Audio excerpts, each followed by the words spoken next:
Minister, just to ask you for an update on the current round of sports capital grant applications for all the sports clubs around the country, and particularly those close to my heart in Kildare, who have applied for the scheme. When can they expect to hear word back? Obviously, I know we have the new system that's very much welcome this year, where the invalids are being looked at, and how those clubs will be dealt with. If you can outline that process as to clubs who are deemed invalid, if they'll have the opportunity to rectify that, the timeline involved, and for clubs who didn't have an opportunity to apply this time but now wish to do so, do you envisage there being another scheme opened up soon after this one?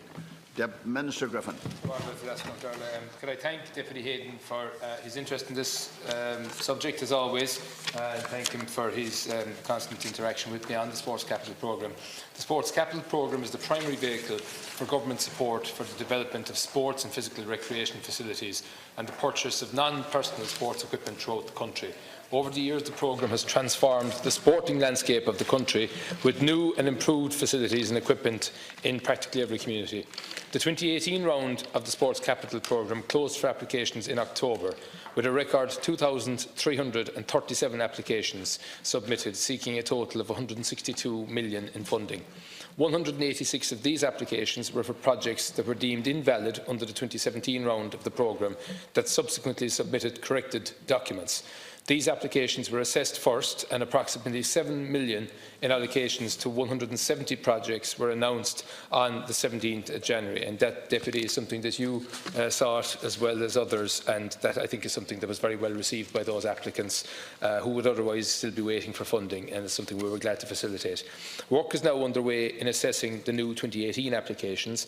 For the first time, applicants who have submitted incorrect documentation under this round will be given the opportunity to correct their application during the assessment period. That is something that many deputies, including Deputy Heydon, have raised in the past, and that's something that we were very glad to introduce into this new round, giving the volunteers mainly who apply for these sports capital grants an opportunity to have their applications fully assessed and not be invalidated. While there will be no undue delay in completing the assessment process, in view of the opportunity to correct documentation, the record number of applications received and the detailed information contained in each application, it is likely to take a number of months to have all applications assessed. Accordingly, I expect that it may be the third quarter of this year before the full set of allocations under this current round of the Sports Capital Programme are announced. However, there are a number of non-personal sports equipment grants within that number, and we do hope in the coming weeks to be able to make allocations to over 600 clubs who have applied for those grants, if possible, and that is something again which will be helpful to many clubs coming into the summer period.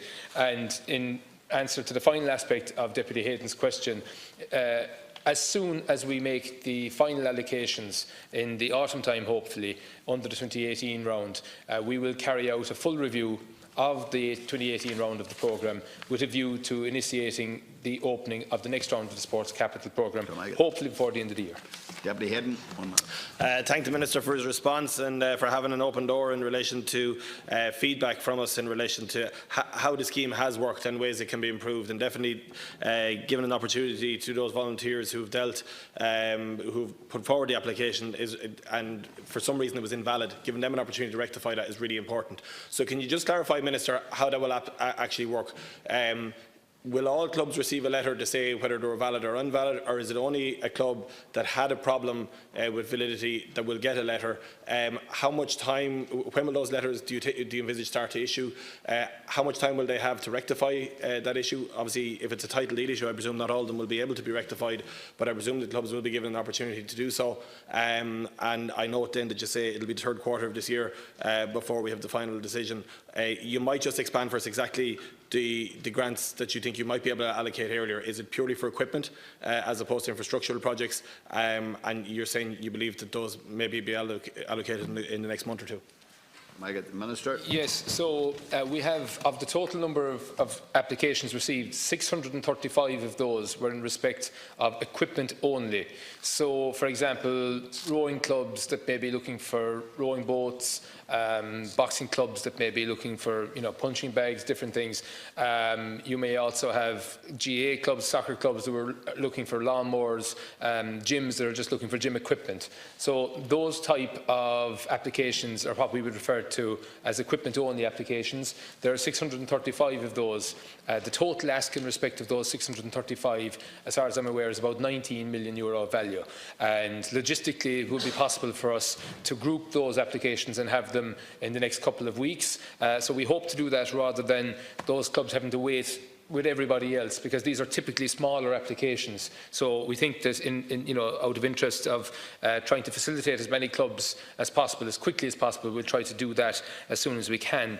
And then in relation to the other grants and the other applications, the officials in the department hope to write to everybody at the same time if there are issues. So, for example, if a document is missing or if there's an inaccuracy, all of the things that previously would have invalidated an application, the applicants will be written to. There will be a set period given to those applicants to submit the corrected document or documents, as the case may be.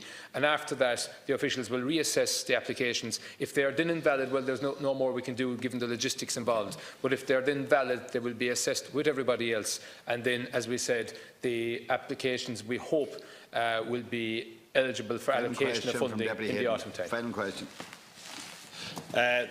Many thanks for that, Minister. So, again, if you have a timeline as to when you expect to be in a position to have adjudicated on all applications, whether they're invalid or not, as to when clubs might expect that feedback. And also then, can I ask about the large-scale infrastructural grants? The closing date for applications is later this month, in April. Obviously, there is the St Conleth's County Grounds in Newbridge.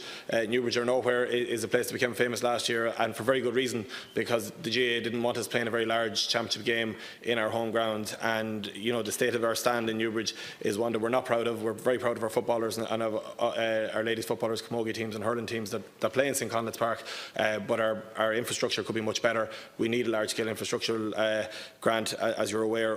When do you see a decision being made on those projects with the application date? Because I know Kildare GAA are putting in their application at present. Yeah, so with invalid cases, I hope by early summer to have that dealt with, and I think that the window that's anticipated is 2 to 3 weeks for the correction of documentation, because otherwise we would be leading to a very prolonged application period and processing period. So we'll try to be as swift as possible with that particular element of the process. In relation to the large-scale sporting infrastructure fund, this is something that Minister Ross and I were very keen to have introduced, because our department is constantly approached with requests for funding that are larger than what is provided for under the traditional sports capital programme. And we're glad to say we have secured capital funding for the large-scale sporting infrastructure fund. We are currently receiving applications. The application deadline is April 17th, and after that we'll start processing the applications received. The initial feedback from officials in the Department of Sport is that that particular scheme is going to be very heavily oversubscribed, and that is traditionally a feature of the regular sports capital programme, that unfortunately the demand far outstrips the supply of funding available. But we will try to be as fair as possible to the applicants and try to be as strategic as possible in terms of the allocations of funding. And we know that there's pent-up demand there as well, given the difficult period that we're arising from still, and the lack of investment that was there as a result of the economic crash. But we'll try to be as swift as possible in relation to freeing up the finance for we know what are very necessary sporting infrastructure projects all over the country. Oh my God.